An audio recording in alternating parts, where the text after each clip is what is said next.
Hi guys, as promised, I'm going to record a little bit on this chapter 25. No, I don't have any great pictures or funny stories, but I think it'll be entertaining enough to go through this. I'm not going to do the entire chapter. Not everything in chapter 25 is represented here because we have recorded or we have covered a lot of it in previous lectures, or it's going to be covered in pediatrics.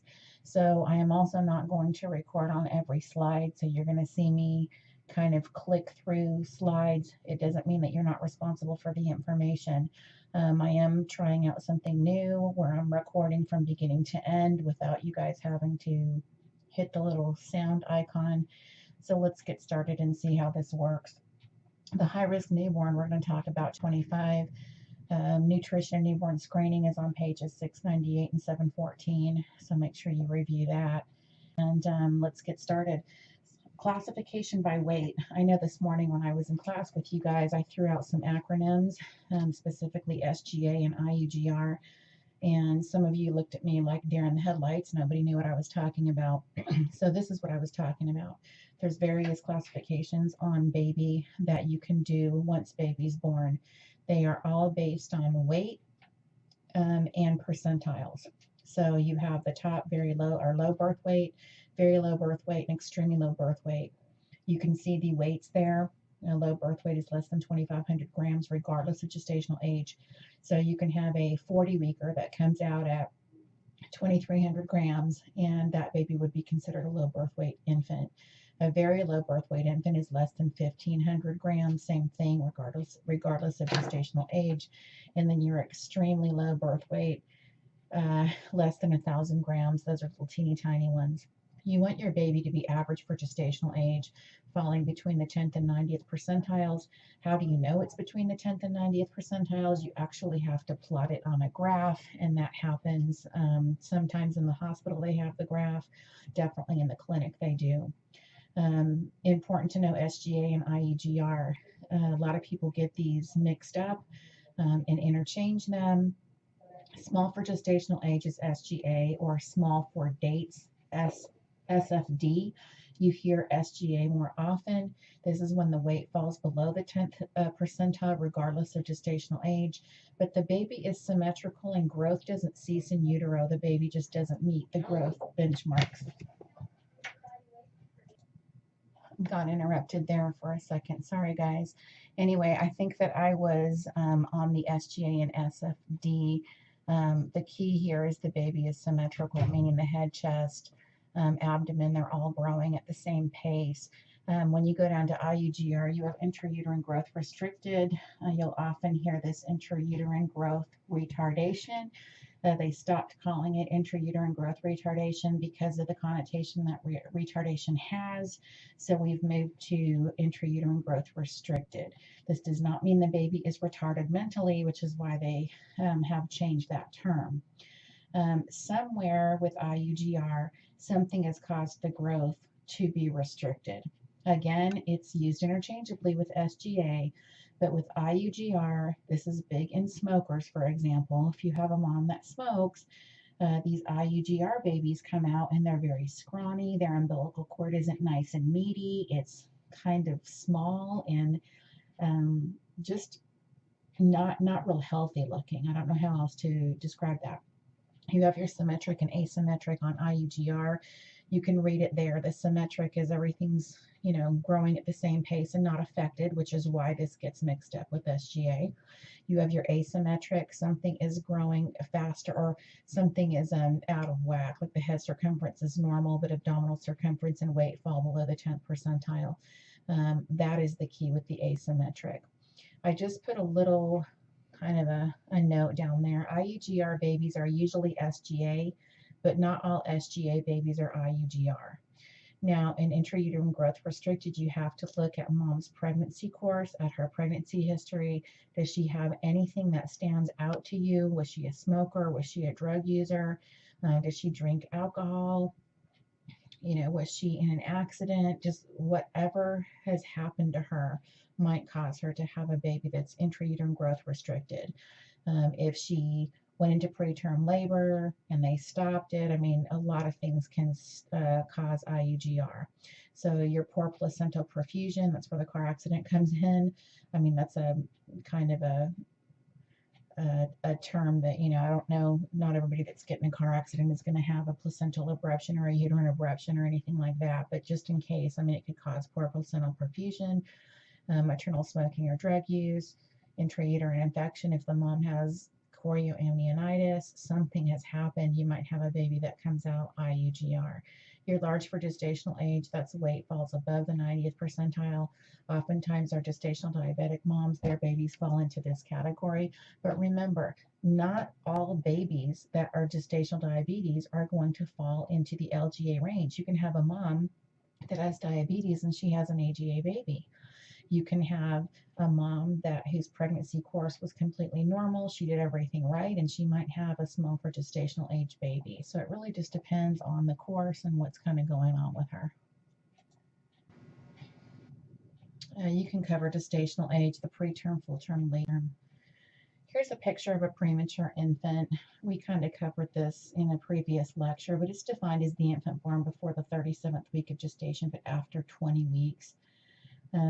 Keep in mind that all infants born before the 37th week will vary in relation to weight, physical, and developmental characteristics. And here's an example. If you have a 35-week baby born to a mom with no documented complications, the baby's stable, good respiratory effort, systems assessment looks great. The gestational age assessment says that the baby is 37 weeks, but it is small for gestational age. This baby may or may not go to the NICU.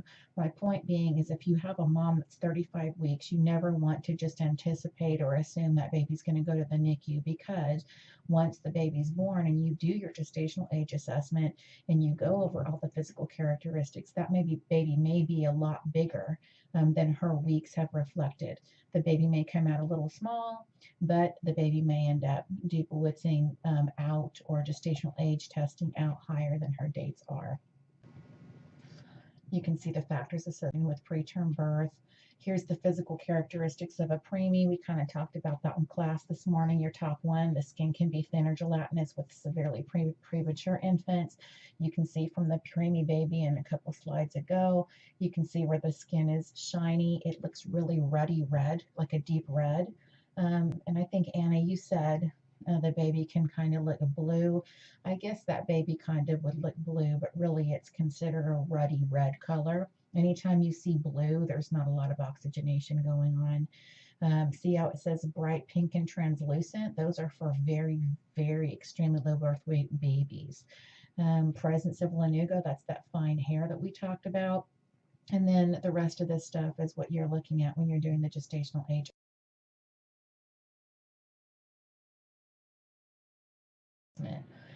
Here's thermoregulation in the baby. We talked about that too. Very important. It's very difficult for the preemie to regulate that temperature, or if the baby is compromised by some type of illness. That can be a newborn baby too. Babies produce heat by, they use their brown fat. Everything that they use to have their systems go, they're using calories. They have peripheral vasoconstriction that happens to keep them warm, and then non-shivering thermogenesis. It's the hormonal production of heat occurs in the baby as a result of mom's hormones circulating around and their own.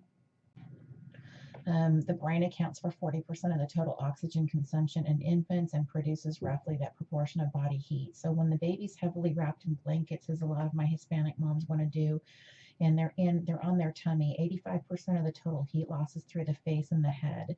So you can have a baby that's wrapped up nicely, but if that head is uncovered, the baby can drop its temperature.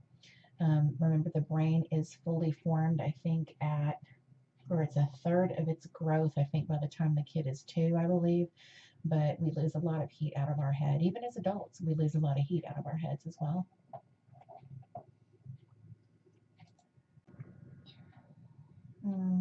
We talked about what happens when baby doesn't maintain the temperature, kind of, uses all the brown fat, the glucose. Baby has a very large surface area, and then those are all the ways that you can lose heat. Prevention of cold stress, we also talked about this too. There's your evaporation, conduction, convection, radiation. You want to dry the baby at delivery, change the linens. There's the saran wrap we talked about. There's the humidified air we talked about. You don't want to put the baby on a cold scale. There's your double walled isolates. These are all ways that you can help the baby maintain that temperature. How do you know your baby is hot or cold? There's your hypothermia. Most of the time, your baby's going to get cold. It's not going to go the other way. If you have a baby that has a higher temperature, there is usually some kind of sequelae going on that's causing that high temp. Maybe mom had an infection and she's running a high temp, so now the baby's born and it's got a high temp too. I'm trying to fight off mom's infection, or maybe mom passed an infection off to it. So let's focus on the low temperature here. The modeling, that was the roadmap that I told you. When it looks like you can see the veins underneath the skin, just like a roadmap is what it looks like. I can't really explain it any other way. Acrocyanosis, I think I've drummed that into your heads by now. Acrocyanosis can be normal in a baby if there's nothing else going on. Remember, I told you that. If you have a preemie with acrocyanosis, you're going to want to research that a little bit more, because by virtue of the baby being premature, that's actually not normal. So acrocyanosis, you will hear, is usually normal in a newborn, a term newborn infant, when nothing else is presenting. But in a preemie, if you have acrocyanosis, it could mean the baby's cold or there's some kind of cardiac issue. Remember, I told you, assess, assess, assess. That's what you do. You gather all the data and really rule things out. Bradycardia, tachypnea, baby might drop the heart rate, might start breathing fast. We talked about that too. The baby will start breathing fast and then just go apneic, meaning it just stops breathing altogether. And then you'll have feeding problems and what this.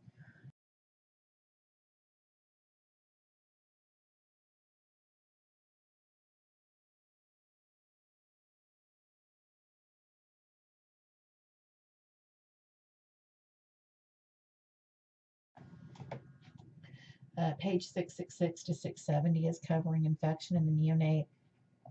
Baby can get an infection inside mom at birth or after birth, and it's very common in preemies because they can't fight it off. You get all your blood cultures and blood work and lumbar puncture and all of that.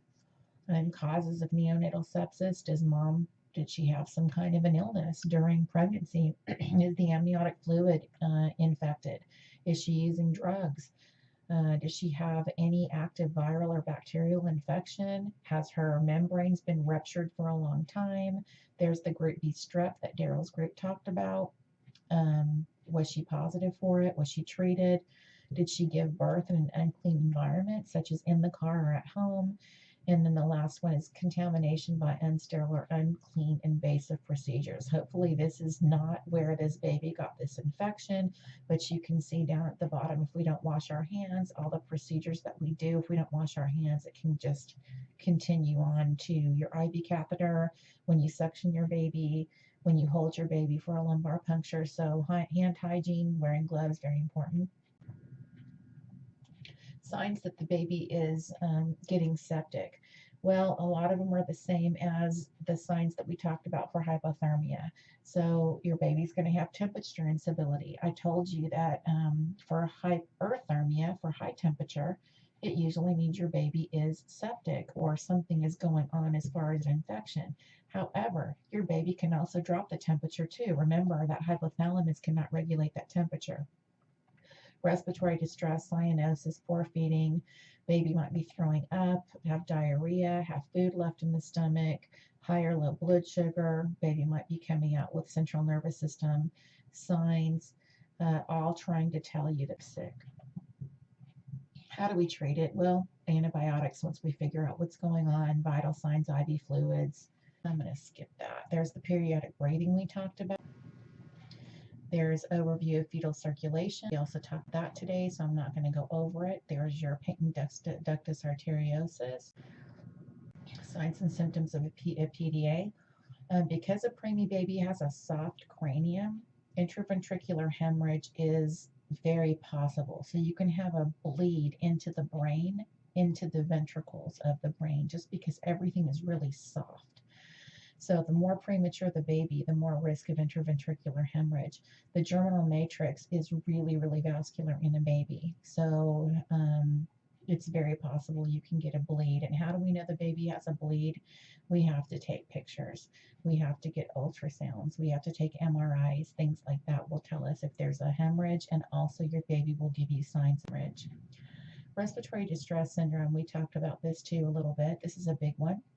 It used to be called hyaline membrane disease, most common respiratory disease in the preemie baby. And again, it's caused by that surfactant. Baby doesn't have enough surfactant, so those alveoli cannot open. There's very low air exchange going on. The baby can't breathe any air in because those alveoli are collapsed.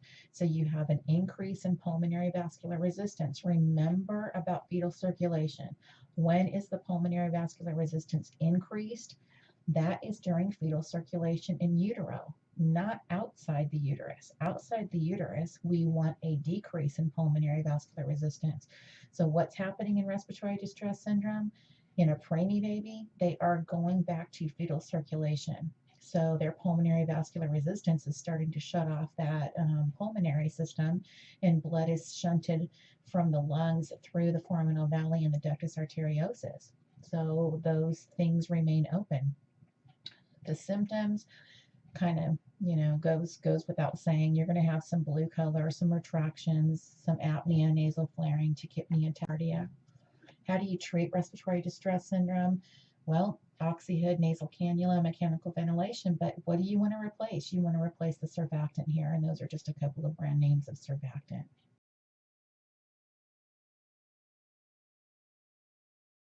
Told you about. Bronchopulmonary dysplasia, I'll hit on this a little bit. It's the most common complication of respiratory disease in the neonate. It usually affects babies that have been on ventilators for a really, really long time. The ventilators, of course, help the baby breathe, but they expand and contract the lungs.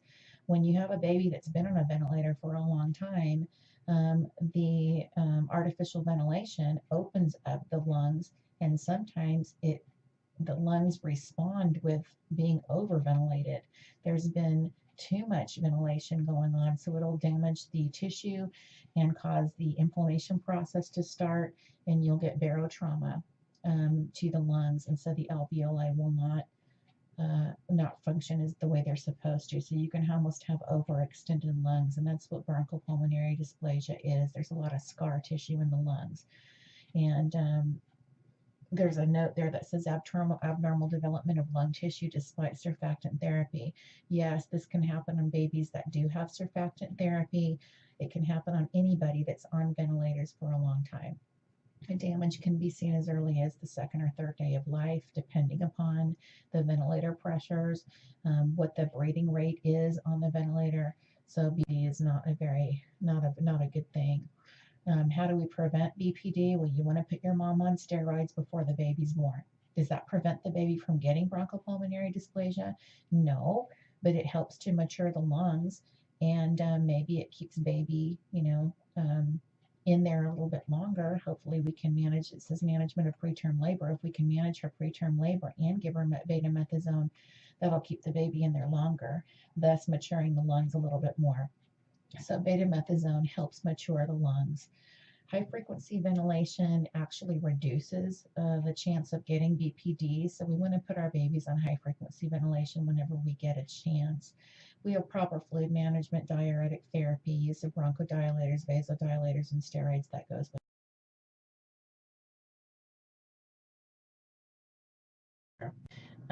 possible causes of necrotizing enterocolitis. Again, perinatal hypoxia, if there's been any, long-term decelerations, although that's usually not enough. Usually that means perinatal hypoxia means that the baby has had hypoxic episodes throughout the pregnancy. Maybe the baby's rolled over on its own cord, a couple of times or whatever. If the baby is asphyxiated at birth, comes out with low ALCAR scores. Couple causes. Again, they're not really sure. With necrotizing enterocolitis, you don't see it right away. You have to either start feeding the baby, or the baby's going to come up with some other, signs and symptoms. So it usually happens within days after birth, and you'll see the abdominal distension. One of the first signs that you see is a feeding intolerance if you're trying to feed that baby. Temperature instability doesn't happen right away, neither does the apnea or respiratory distress. The abdominal tenderness and the abdominal distance, what you see first. Some more signs and symptoms. How do you tell a baby has necrotizing enterocolitis? Well, besides the physical symptoms of vomiting and feeding intolerance and temperature and all of that, you have to get an x-ray. And an x-ray will show air in the intestines. And again, showed you guys. Again, management of NEC, you want to keep the baby NPO. You do not feed these kids. They get their nutrition by TPN in their IVs and also lipid in their IVs as well. You want to place an NG tube or an orogastric tube to decompress the stomach and put the baby on low suction, a suction that's just constantly going at a low rate. And these babies usually need to have some type of mechanical ventilation going on. You want to keep their blood work going to see what their CBC looks like, get regular x-rays. And then as soon as the baby starts recovering, then the baby may initiate small feeds if the baby is stable and doing a little bit better. You see at the bottom, if the bowel perforates, you need to do something. Developmental care of the preterm infant. I'll talk about this since I love my NICU. Babies, don't handle outside environmental stressors as well as a newborn infant would. Remember, they were born too early. They weren't cooked enough. They needed to stay in utero. So now they are all of a sudden thrust into the outside world, and they really, really don't handle outside stress very well. They will drop their saturations. They might drop their heart rate. They might start breathing fast. So you really want to provide a quiet environment. And how do we do that? We put the babies in an isolette. However, not every baby can be in an isolette. They might be in what's called an open bed warmer, where there are no walls around it. It's just a baby in an open bed underneath a heating element. Well, sometimes we need our smaller babies in these open bed warmers so that we can get better access to them, we can watch them, and we actually build little nests for these babies out of blankets to kind of mimic mom's stomach, mom's uterus. And so oftentimes you'll see, if you guys go to the NICU during clinical rotation at all, you'll see signs up on these open bed warmers to be quiet, the baby's sleeping. And I've literally had it where I've had a baby on a ventilator and all you have to do is walk by the baby and the baby feels that gust of air come by and it'll drop its saturation. So they just don't handle the stimulation very well. You want to reduce the light. You'll see some of the isolates covered with blankets to help reduce the light. Remember, inside utero, there is no light. So these babies are used to being inside a confined, dark environment. That's just perfect for them. So we want to try to mimic that.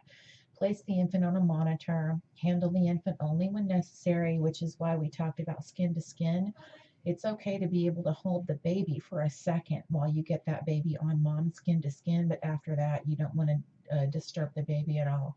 Again, it depends upon the prematurity of the baby. If the baby is very, very premature, they will not do skin to skin. You want to go ahead and do the vital signs and IV management and diaper change, all that before you handle the baby. You can use sedatives on these babies, use blankets to provide boundaries, which I have a picture of. Definitely involve the family. Use the saran wrap over the baby, and that decreases insensible water loss. It keeps the baby's skin humid. It uses the baby's own body heat to create humidity underneath that saran wrap.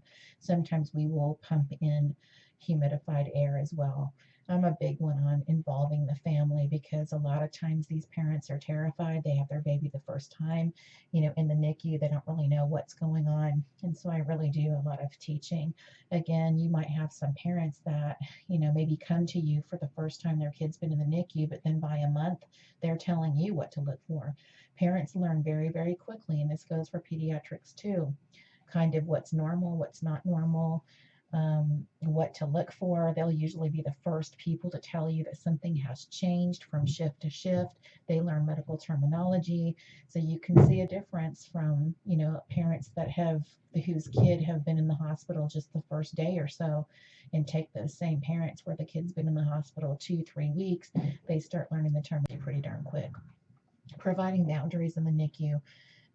This is a baby. I actually provide even better boundaries than that. But that little baby's on a ventilator, has a feeding tube going, and its foot's being warmed for some reason, maybe to draw blood with that diaper. But the baby's on its stomach, and we do teach, babies need to be on their back to reduce these incidents of sudden infant death syndrome. But keep in mind, these babies are being monitored. So we do allow them to go on their stomachs. A lot of times babies, these preterm babies, do better on their tummy. So in the NICU, you can tell your parents, it's okay for the baby to be on the stomach because we're monitoring the baby's heart rate and respirations. But when you get the baby home, the American Academy of Pediatrics says back to sleep. So this baby is kind of in a little nest and has blankets all around. I put even more blankets around so that the baby is kind of deep down in a nest. This nurse is providing boundaries with her hands, and I've done this too. She's lightly placing her hands on a baby to calm it down.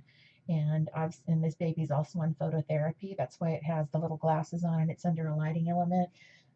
This nurse is cupping her hands gently over. I've had very, very preterm babies that are telling me they're very upset by their vital signs, by trying to move around. They're fighting the ventilator, and as soon as you cup your hands and put them over their bodies, they calm down and you see their vital signs go down. Again, this is mimicking mom's uterus, and that's really what they want. They want it to be dark and they want to be back inside mom. It's too for them to be out. How do you support the family and involve the family? You have to assess their coping mechanisms. How are they coping with their kid in the NICU?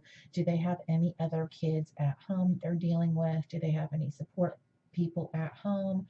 What do they know about their baby? You always really want to find out a baseline on a family. So if you're in pediatrics, or you are in even adult med surg, or any type of nursing environment, any unit, you really do want to find out family members and friends, or whoever the caregiver is, what their knowledge base is. If they don't know anything about what's going on with their family member, you need to start teaching somewhere.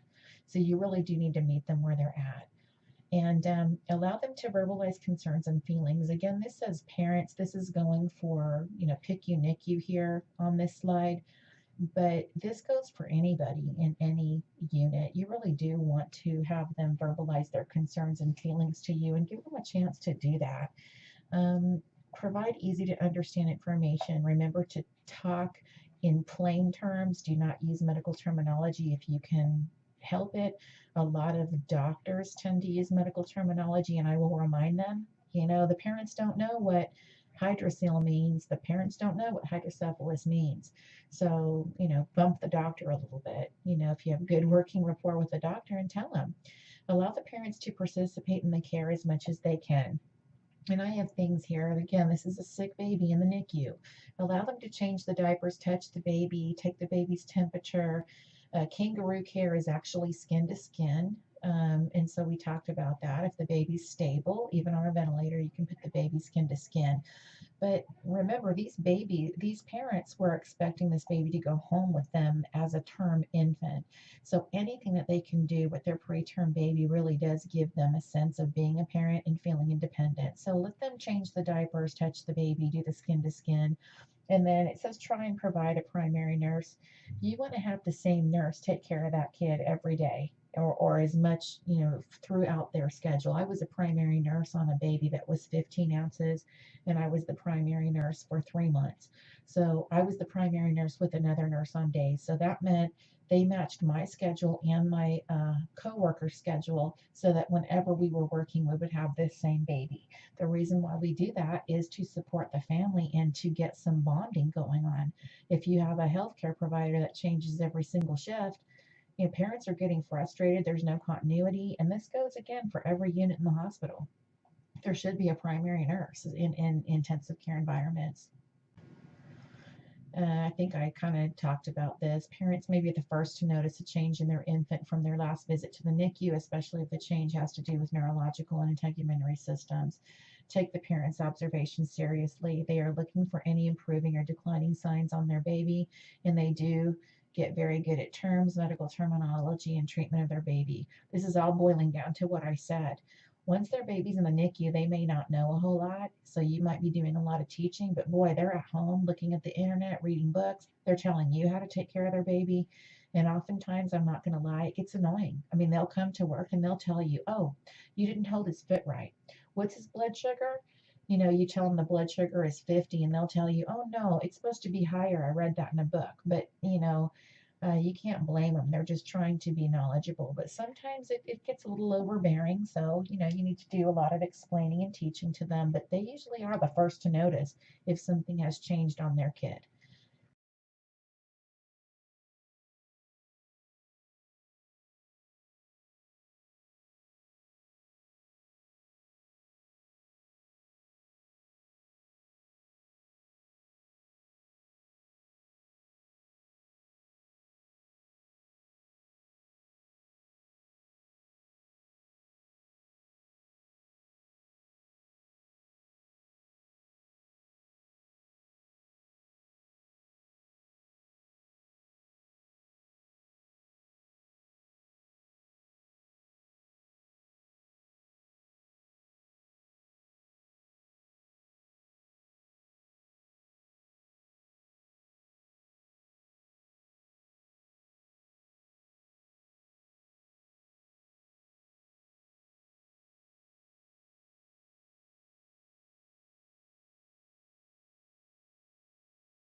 The family on hand washing.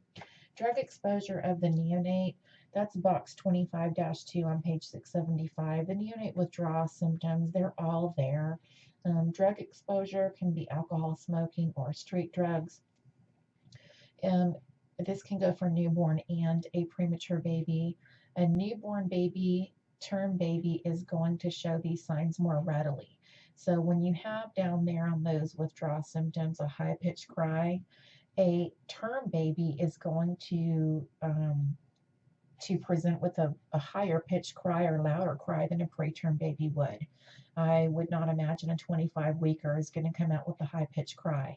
They just don't have the lung capacity to give you a high pitched cry. So they're going to show you some other signs. When you see these signs and symptoms, it does not mean that the baby is going to present with all of them. The most common is irritability, high pitched cry, tremors, poor feeding, diarrhea, sweating, fever, disturbed sleep patterns. Those are all very, very common in term babies. Now, the last baby that we had that was heroin addicted, that baby started yawning. Yawning is another sign and symptom the baby is withdrawing from drugs, specifically opiates. Yawning isn't on here, but that baby just started yawning like crazy. So, what do we do? How do we test a baby that is withdrawing from drugs? We use the neonatal abstinence scoring sheet, and there's a picture of that in your book. The neonatal abstinence score has a series of 3 categories, and under all these 3 categories, we have different things that we look at. Is the baby sweating? Is the baby having a high pitched cry? Is the baby eating okay? What about their stools? And we give all these things a number. So the higher the number, the more withdrawal the baby's having. We want the number to be as low as possible.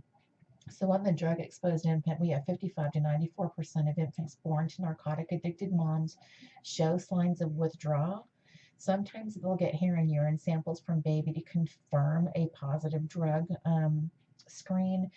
Urine is more, the test that we're doing more often. I have not ever seen hair used, but they get the little follicle at the end of the hair and they test that. You can test the poop or the meconium, the first stool. I have seen that done very often. And the effects on the baby, there's your IUGR and SGA. I have put those together. SGA, remember, everything's growing at the same pace. It's just the baby hasn't reached the growth marker, so it might be small, falling below the 10th percentile. And then you have the IUGR, which is also falling between the below the 10th percentile, but the baby is just presenting maybe with asymmetric IUGR, where it just doesn't look healthy. The cord might look um, emaciated, not healthy. So if moms use drugs, fetal death can occur. There can be malformations in the baby, behavioral problems later on, cognitive impairment later on. You can have, though, no immediate untoward effects after birth. We said that today. So we need to assess constantly. So just because your mom has used drugs does not mean you're going to have a baby that's going to come out freaking out, especially if your mom has just used drugs. If your mom has just used, then that baby's not going to withdraw for a while because that baby just got a dose of drugs too. So you really do want to find out when your mom last used. Infants of heroin addicted moms show signs of withdrawal within 12 to 24 hours after birth. If it's a methadone treated mom, signs of withdrawal can be 1 to 2 days to 2 to 3 weeks after birth. And I have why there. What is methadone used for and what is it? Methadone is used to treat heroin withdrawal, but it itself is an opiate. So the reason why you don't see those withdrawal symptoms is because it is also an opiate. So it's going to cause delayed withdrawal depending upon the dosage. What do we do when your baby has been drug exposed? Well, you want to try to find out from mom what kind of drug she's using. Oftentimes they do not tell you the truth. They'll skew the story. So we really do want to do good assessments and use your urine drug screens. Sometimes they'll send a social worker or somebody to the home to try to figure out what the home is looking like. The degree of withdrawal related to the amount of drug. Again, if your mom just used and the baby was just born, I would not expect withdrawal symptoms to happen right away. If your mom used, several hours ago or a day ago, then I would expect to see withdrawal symptoms pretty quickly in a baby. Delayed signs of withdrawal if mom has taken drugs closer to delivery. Those signs can happen 7 to 10 days after birth. Again, it depends on the drug she used, the amount she took, and how often she took that drug. Your neonatal abstinence score is on page 677. We just talked about that. So it is done for neonates withdrawing from drugs, and you have to have scores in all three sections. And once you go to the hospital and you look in your book, you can actually see a neonatal abstinence scoring sheet to see the criteria that we look at. It's done in 1/2 hour to an hour increments after each feeding. And we want a score of 8 or less is considered low withdrawal, while the higher number is increasing withdrawal. You want to wrap your baby snugly. Babies like to be wrapped anyway, but especially with a baby who's withdrawing from drugs, you want to keep it quiet. You want to rock and hold them. You want to cluster your care around them, meaning you want to do everything you need to do. You want to take your vital signs, change the diaper, do your assessment, and feed all at the same time. You want to do that with any patient, but especially with a baby who's withdrawing. Bottle feeding is very common in drug addicted babies because the drugs can pass into the breast milk. So when we did that case study today on our 16-year-old, that's the reason why she would not be pumping milk if she's been using IV drugs recently. Methadone can be prescribed for infants withdrawing from heroin and other opiates. Your book doesn't cover a lot of this stuff. I just threw that in there so you would know what to expect if you ever get a baby that's withdrawing from drugs. We do give our babies methadone.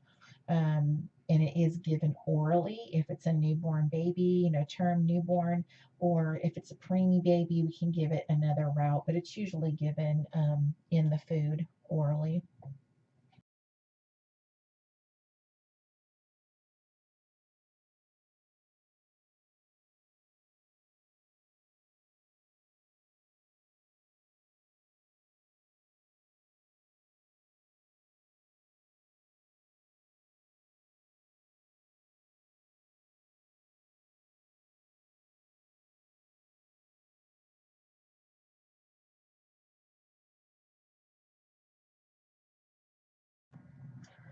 Let's talk about hemolytic diseases of a newborn. Let's talk about RH and ABO incompatibility. This is important. These although they are two different things, the treatment is near the same for both. RH incompatibility is more severe than ABO incompatibility. So when you have a mom that's O positive, for example, the O is the type, and the positive or negative is the RH. So when I'm talking about RH incompatibility, I'm talking about whether mom is negative or positive and whether baby's negative or positive. But we also look at the blood group too. So these two things are hemolytic diseases of the newborn, and it just means that there's something going on between the mom's blood and the baby's blood, and they just don't agree with each other. There's certain blood types and certain RHs that are affected. So if you have a mom that is RH negative, that can be incompatible with baby if the baby is positive. If you have a mom that's RH positive, we don't usually get RH incompatibility, so we don't worry about it. It's when the mom is RH negative and the baby is positive. The mom forms antibodies against baby's blood. So if this is mom's first baby and baby's sitting around in there hanging out, and mom is, say, she's O negative and the baby inside is O positive, is mom developing antibodies right now? Not usually, because remember, maternal and fetal blood doesn't mix. So when does it mix? At birth. When fetal circulation and mom circulation at birth, placenta is ripping off the uterine wall, some blood is exchanged that way. That's when mom forms antibodies. So it affects subsequent babies. So if you have a mom that's O negative or A negative or B negative or AB negative, it won't affect the first baby, but it will subsequent babies. So we have to give her something called RhoGAM. It's given to mom at 28 weeks and after the first pregnancy. And it keeps mom's blood from attacking babies after that. So let me go to the next one. A little bit about ABO incompatibility. Again, the treatment is about the same for both of these, but there's a conflict with blood groups between mom and baby. This specifically happens with maternal blood groups of A, B, and O when baby has blood groups of AB or AB. But the most common blood type where this happens is when mom is type O and baby is type A or B. Now, that's important to know when mom is type O and baby is type A or B. They have done lots of research, so even though I have the maternal blood groups and fetal blood groups where this can happen, where this can be a conflict, it depends on genetically. Genetics have a lot to do with this. If you have an A mom and an A dad, you're going to have an A baby. If you have an A mom and a B dad, you can have an A baby, a B baby, or an AB baby. So it really depends. But the most common blood type you see this in is when the mom is type O and the baby is type A or B. So if mom is type O and then you type the baby and baby's type O, there's no problem. When you have a mom that's type O and the baby comes out as type A or B, then we need to test and see if mom has built antibodies or if the blood is going to conflict with each other. Not all the time does it happen. Antigens attack baby's blood and the red blood cells burst. And I just have what does this cause? We already know that a byproduct of a burst red blood cell is bilirubin. There's your unconjugated bilirubin will rise. How is this type of bilirubin excreted? Remember we talked about unconjugated and conjugated? Conjugated bilirubin is excreted through the urine and the stool, and that's where those phototherapy lights can be beneficial. But this type of bilirubin is not excreted through the urine and the stool. We have to get it out by using an exchange transfusion. Now, not all the time will a baby need an exchange transfusion. Sometimes the baby will make other blood cells. Phototherapy does help to a certain extent, and not every baby will need an exchange transfusion, but sometimes they will. So how do you prevent this? You have to test mom, get an antibody titer on the first prenatal visit. It's a Coombs test and an antibody titer. And you'll see when you look at your blood work in mom, it's going to say antibody titer there. That's what they're testing for. So if the antibody screen is positive, we want to get an amniocentesis to see what type blood the baby has. Because if the baby has a different blood type, mom can attack that baby. And we don't want Again, ABO incompatibility, just to review there. We do the Coombs test to measure the presence of antibodies in the blood treated with phototherapy transfusion. How do you diagnose all of this? Once the baby's born, you want to get a CBC, you want to get a type and cross match for the baby, you want to get a bilirubin, a total and direct. And I already said that ABO is not as extreme as RH factor. It takes a while for the body to recognize that there's a different blood type that maybe antigens have attacked. Sometimes the baby does well and does not conflict with mom's blood type on an ABO situation. On an RH situation, without getting ROGAM, that's a big deal. Down there for treatment phototherapy, we just talked about it. And there's your intrauterine transfusion. You can do it in utero or you can do it outside. They basically take 5 to 10 milliliters of baby's blood out while they're putting 5 to 10 milliliters of type and cross match blood in. So when you're in the NICU, I've done this several times. You literally have one nurse on one side and another nurse on another. While one nurse is pulling out 10 milliliters of blood, the other nurse is pushing in blood. So it's pretty cool to see. And then here, complications of RH incompatibility and ABO incompatibility. These are two conditions that baby can have. They can be fatal. And we've got the name at the end of these that describes that. Erythroblastosis fetalis and hydrops fetalis. Erythroblastosis fetalis is destruction of the baby's blood cells by maternal antibodies. So if you don't do anything, you don't give mom ROGAM and mom gets pregnant again and that baby has a different RH factor than her, that baby can be born with erythroblastosis fetalis. And usually these babies are spontaneously aborted. They just can't survive. Mom's antibodies have attacked it. If these babies survive, the baby can have drastic results. Anemia, because the baby's blood cells, baby can't keep up with the blood cells it needs to provide oxygen, and they start destroying themselves, and the baby can have bilirubin, high bilirubin as a result of that. High bilirubin, if you do, we talked about unconjugated and conjugated bilirubin. In this kind of hyperbilirubinemia with erythroblastosis fetalis, putting them under the light is not going to treat that. You're going to have to do an exchange transfusion to get the blood exchanged out. If the baby has too much bilirubin in the blood, you can get a condition called kernicterus. It's basically bilirubin depositing into the brain, and that is fatal. So we really do want to test for ABO and RH incompatibility on every mom. We talk about how the baby can compensate for the destruction of red blood cells under erythroblastosis fetalis. They start making new red blood cells, but these blood cells are immature, so they're not doing their job. And sometimes they get destroyed too. So baby's trying to compensate as much as it can, but we do want to address this condition quickly. Hydrops fetalis is the most severe form of hemolytic disease. You have severe anemia, which results in extreme hypoxia. The heart can't work correctly. The spleen starts getting large. The liver starts getting large. And so these two conditions are interrelated, and they're both severe, but hydrops is a little bit more severe. Congenital anomalies, these are things that are covered in pediatrics too, but I want to cover it. Your book does mention these things. And I wanted to give you some pictures and give you a little bit about it. There's an encephalocele.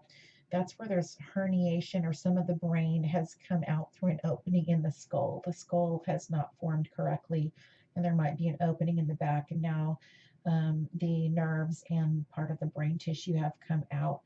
You can correct this surgically. Sometimes you have a good outcome, sometimes you don't. And then you will place something called a ventricular peritoneal shunt, where there's a tube that goes from the ventricles in the brain down to the stomach to drain cerebrospinal fluid. This baby is a deceased infant. This baby did not make it, but it does show a good picture of an encephalocele. Anencephaly, we talked about this when we talked about nutrition. That's why we want our moms to take folic acid to reduce the incidence of neurotube defects. So folic acid helps before you get pregnant, not while you're pregnant. And so this is a complete or partial absence of cerebral hemispheres, the top part of the brain, the frontal lobe. Usually these babies are born deceased or they die shortly after birth. So the only thing you can do is just comfort the parents, let them bond with their baby, take pictures, offer support. And so this little kid has it looks like it has a fluid-filled sac coming out with nothing in it. Some anencephalics are missing that part completely. This little baby has things just coming out of the front of it. And so you can imagine how traumatic this would be for a parent. This would be very traumatic for see. Microcephaly is exactly what it says. It's a small head. Hydrocephaly is where the ventricles in the head we talked about, there's too much cerebral spinal fluid in there. So when you have a hydrocephalic baby, you're going to put a VP shunt in. On these babies, you might need a C-section. Why do you think you're going to need a C-section? On these babies, hydrocephalic is a bigger head, so they might not be able to be born vaginally.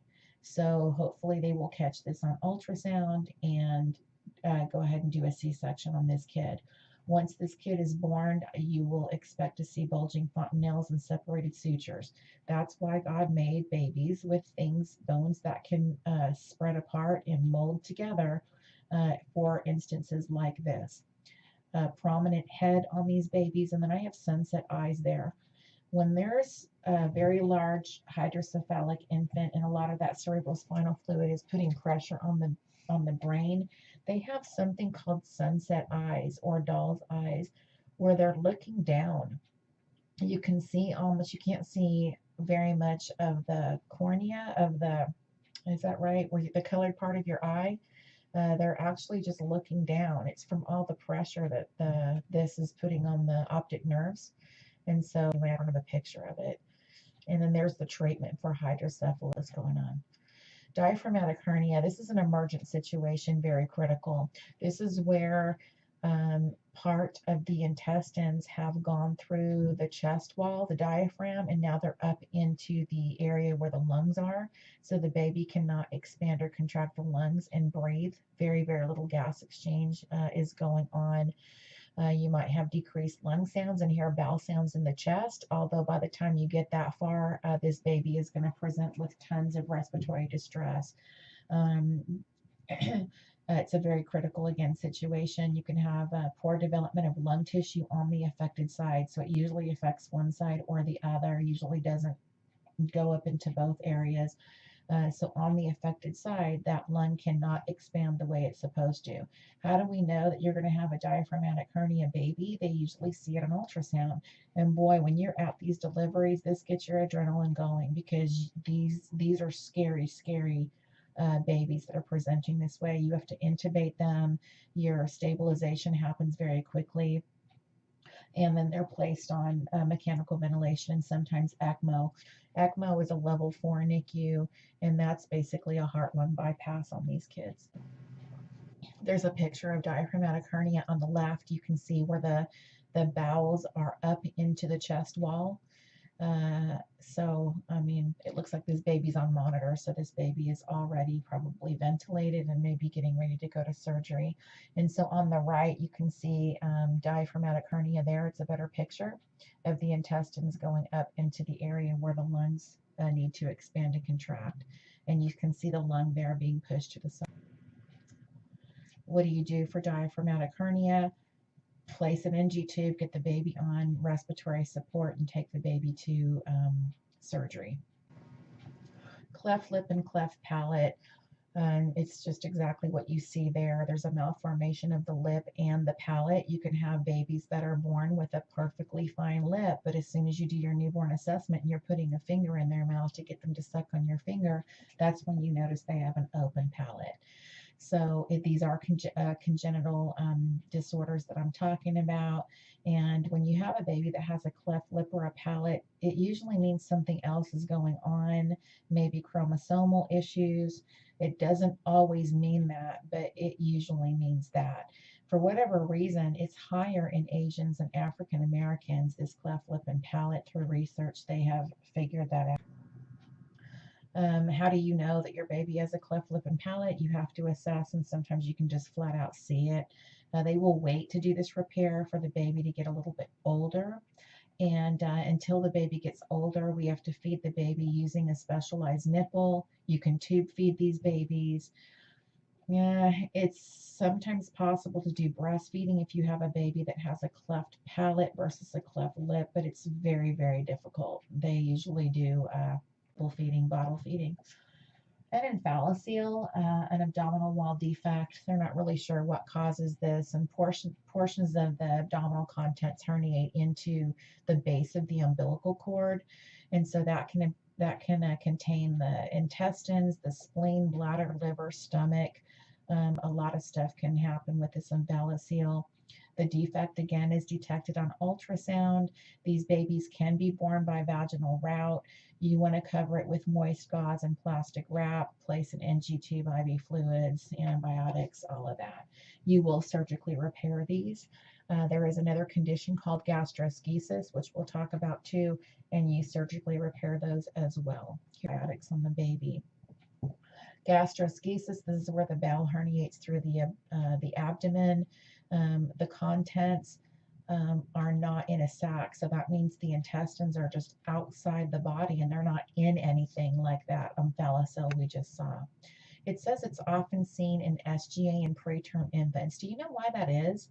Because the intestines don't get put in their proper position until later in fetal development. So sometimes, if you have a mom that has an early abortion and the intestines haven't been placed where they need to be, you can have a baby that's born with intestines on the outside.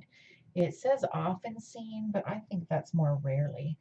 It says rarely associated with other anomalies. That's true. There just was something that went on in the fetal development that didn't allow for these intestines to be on the inside. So they do reduction by surgery in several stages, and they do it over about 7 to 10 days. And they will do this immediately in the hospital. You don't have to wait. But until then, you cover the intestines with moist gauze and saran wrap to conserve heat, and you have to put the baby on its back, obviously, and do your IVs and antibiotics and support nice and moist. Imperforate anus, we talked about this during newborn lecture. The anus, you can't see an opening. This is also a congenital anomaly. We don't know exactly how far up that imperforate anus goes. Sometimes all we need is to have a little bit of an incision going on, and then you have the rectum, everything has been fully formed. But sometimes it's not that easy. You will do ultrasound, and they will be things that are not fully formed back there. So sometimes they need to have intervention surgically where they will pull part of the intestines down there and build a rectum. And you can have a high or low category down below. There's the diagnosis and treatment immediately. And so that's all I need to say for this lecture that was just about an hour. And so I've put this little cartoon in there. I thought this was kind of funny, although I've been in your shoes, so maybe you don't think it's funny. But remember, nursing is all about critical thinking. So even though it looks like there might be two right answers, and maybe they are right, there's always one that's the better answer.